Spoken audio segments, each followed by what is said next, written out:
Hey, what's up, everybody? It's just Charles Advance, and welcome you guys to another episode of the DREAMERSPRO show, where we cover everything from sports, hot topics, classic debates, entertainment, and we'll give you guys a fresh perspective on things and how we see them. And today we have a fantastic show for you guys here today. But before we get into it, please make sure you like the video and subscribe to the channel here. So, yesterday the Lakers were playing against the Milwaukee Bucks, right? Prior to that, I believe the Lakers had, I just want to quickly check. I don't know if they came off of a win or a loss, but I believe that, yeah, they came off a loss. And the team that they lost to was the San Antonio Spurs. And in that game, LeBron wasn't there. Luka was there, but LeBron wasn't there. And they lost 107-91.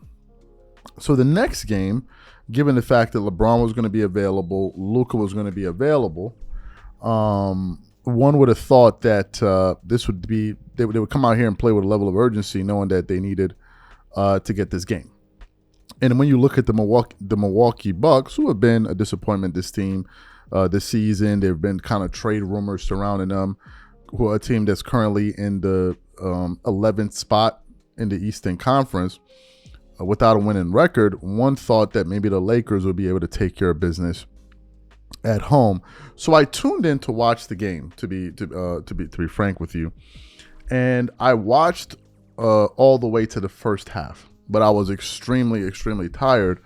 But at the end of the first half, Milwaukee looked to really be taking control of the game. But I just honestly thought to myself, because the Lakers only had a 5-point deficit going into the first half, so I thought to myself, they had a I think it was a 10-point deficit.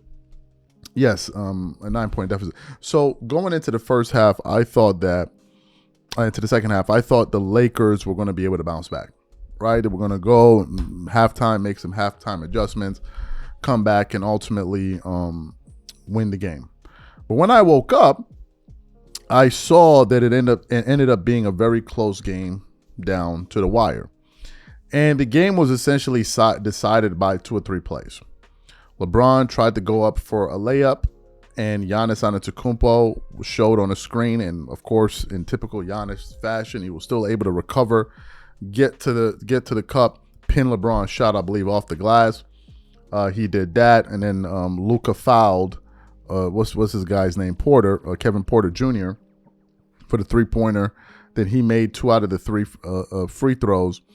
And then in the subsequent play, LeBron was trying to make a drive on Giannis, and Giannis slipped, hit the ball away, turned it to a turnover, and they fouled him. And essentially, that was the ball game, and the Lakers ended up losing that game. And if I look at the box score now, so let's look at the box score.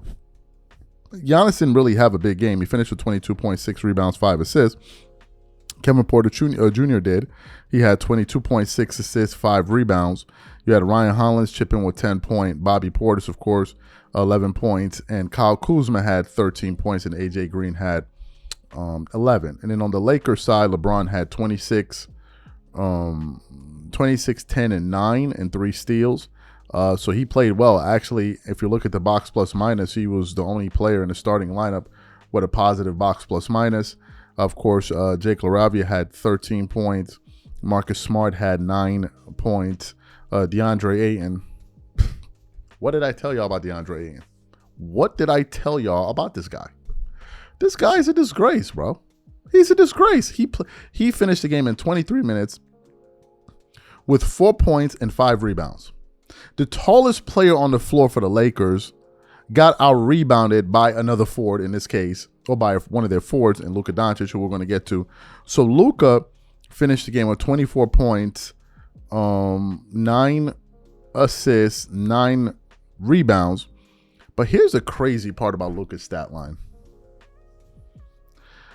Luka took 25 shots to get 24 points.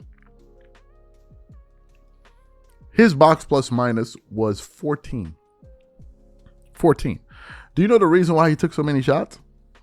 Is because Luka is a horrible shot taker. He takes bad shots.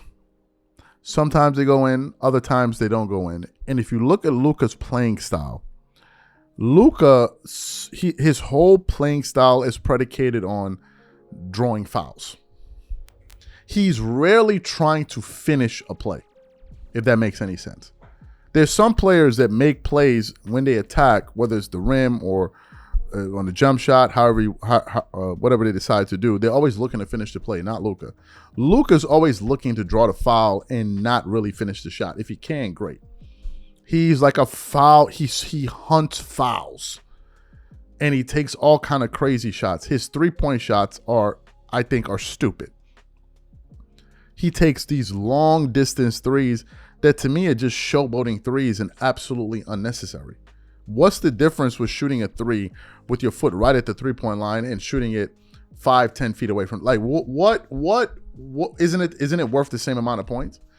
Right? So Luka takes a lot of bad shots and he didn't play well at all. Right? To score 24 points and take 25 shots, you're not helping your team. And then when you couple it with the fact that he went to the free throw line and he only made 50% of his free throws, then you have another issue. Luka had 24 points, but you got to understand, Luka gets the majority of his points at the free throw line. He's attempting 12 free throws a game. I think attempting or making one of the two numbers. Matter of fact, we can verify that number right now. I know he's attempting 12. He's attempting 12 and making 9.4. Right? So he attempts a lot of free throws. So you have that aspect of it. But in the last waning moments of the game, man, LeBron was supposed to come through, and he did it. Now, this is not the first time that LeBron hasn't come through in the clutch. It's really not. There are times when he does come through in the clutch. There's truth to that. And it's something that LeBron got better with over time. It wasn't something that he was good with when he first started his NBA career. When he first started his NBA career, man, LeBron would always run from the free throw line. Defense was pretty simple to play against him. Just build a wall and force him to be a jump shooter. He didn't have a reliable mid-range shot, so it was easy to kind of game plan for him. And you probably want to put him in the foul line at the end of games because you know he's probably going to make 1 or 2 free throws. In this case right here, you just didn't get the job done, and you were playing against an elite defender. Now, granted, Giannis has some nice things to say about LeBron after the game. Giannis is going to be diplomatic as always. But in the final moments, man, you had an opportunity to kind of seal that. Yeah, 2 opportunities. And, it didn't work out. Giannis was just a better defender. And this is in it's moments like this where you see kind of like limitations in LeBron's bag. Moments like that. Players that have a wide arsenal of shots, it's very difficult to stop them from getting a good look. Is very, very, very difficult. And they're players that can finish over length. And Giannis has a lot of length and athleticism, which makes it very hard. And LeBron tried to beat him to the cup, and Giannis was there quicker. So that was pretty much the game. And you guys let me know what you think about the breakdown. Whatever you think, leave it in the comments, and we catch you on the next show. Peace.